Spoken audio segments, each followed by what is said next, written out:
물가 폭등의 비명이라. 이것이 내년까지 간다. 이 말이 사실일까요? 일단 사실로 보입니다. 한국은행 이창용 총재는요, 내년 1분기까지 5% 이상 높은 물가 상승률을 유지할 거다 이렇게 이야기하고 있습니다. 제가 여러분들에게 몇 번 말씀을 드렸죠. 10월이 물가 정점이다. 추경호 경제부총리도 이창용 한국은행 총재도 10월 정점론에 대해서는 이의가 없습니다. 지금까지 이야기했던 것처럼 10월이 정점론 맞다는 거예요. 그렇지만 이게 고물가를 계속 이어가는 것, 이것은 제가 말씀을 드렸던 것처럼 이거 안 내려간다. 정점이 문제가 아니다. 4% 5% 소비자 물가가 계속해서 올라간다는 것, 이것은 어쩌면 우리 삶에는 심각한 그런 상황을 맞을 수도 있다. 제가 이렇게 계속 말씀을 드렸습니다. 그런데 그게 뭐 이창용 총재가 현실화시켜 준 거죠. 정답을 준 겁니다. 제 말을 확실하게 반정을 해 준 겁니다. 그런데 이게 내년 1분기까지 갈까요? 글쎄요. 이창용 한국은행 총재도요, 국회에서 답변하면서 말입니다. 내년 상반기라는 표현을 썼다가 급하게 내년 1분기로 바꿨습니다.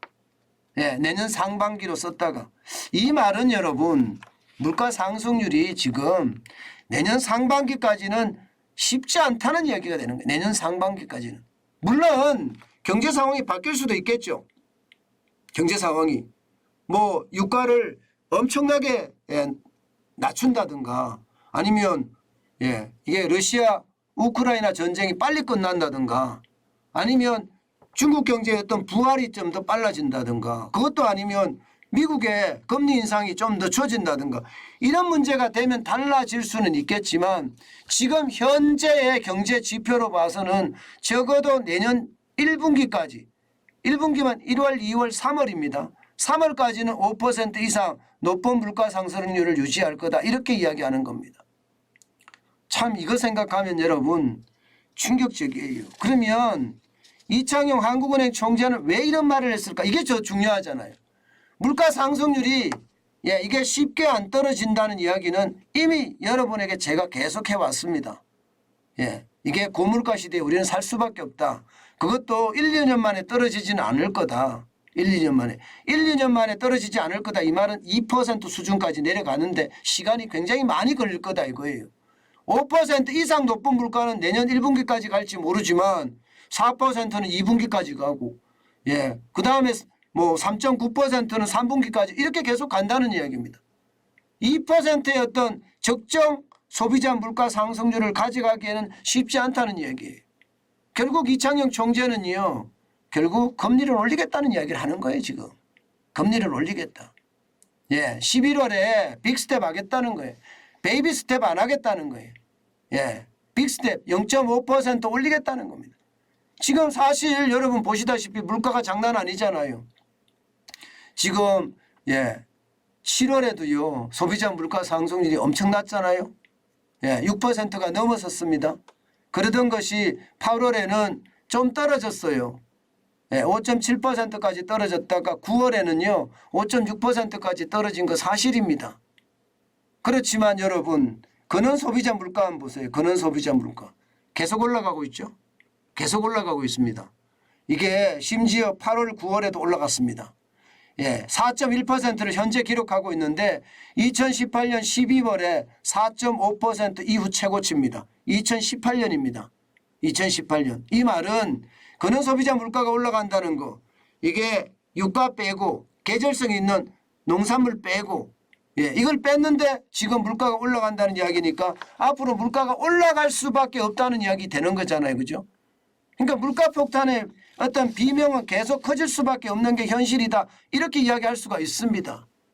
그러니 이제는 경기도 중요하지만 물가를 안 잡아서는 안 되겠다. 이런 생각이 들 수밖에 없는 겁니다.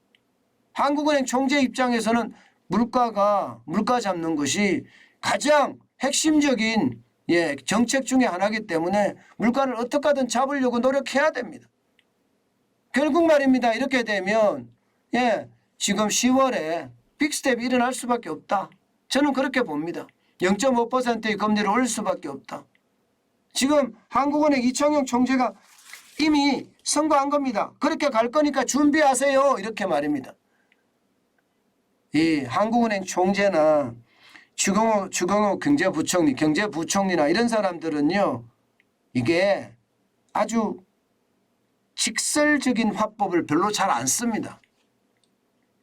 왜냐하면 너무 직설적으로 화법을 써버리면 시장이 직설적으로 읽어서 시장의 등락이 올라갔다가 내려갔다가 날릴 거 아니에요.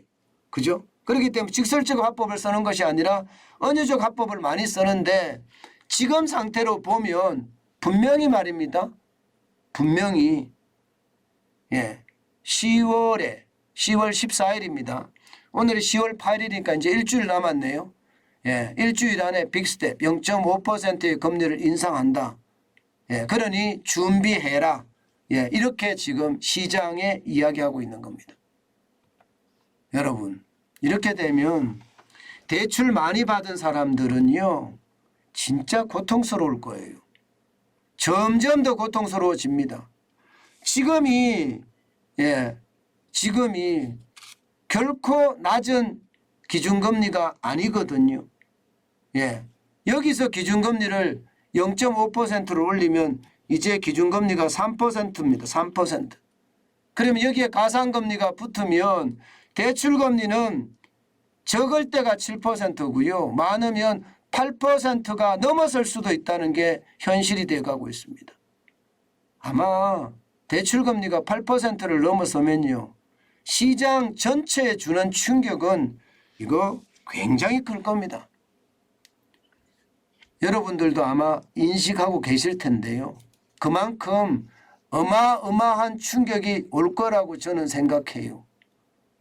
0.5% 올려도 3%고 한미 금리 역전은 이미 미국은 3.25%니까 3% 돼봤자 0.25% 차이가 나거든요. 그렇기 때문에 시장 전체에 한미 금리 역전이라는 악재와 대출금리 상승이라는 악재가 맞물려서 시장 전체에 영향을 좀 많이 미치지 않겠느냐, 저는 그런 생각도 지금 해봅니다. 여러분, 대출은요, 생각했던 것보다 더 커진다는 거, 더 심각해진다는 거. 이렇게 되면 자영업자나 연끌족이나 노령층이나 참 살기가 힘들어지지 않겠느냐, 그런 생각 또 한번 해봅니다.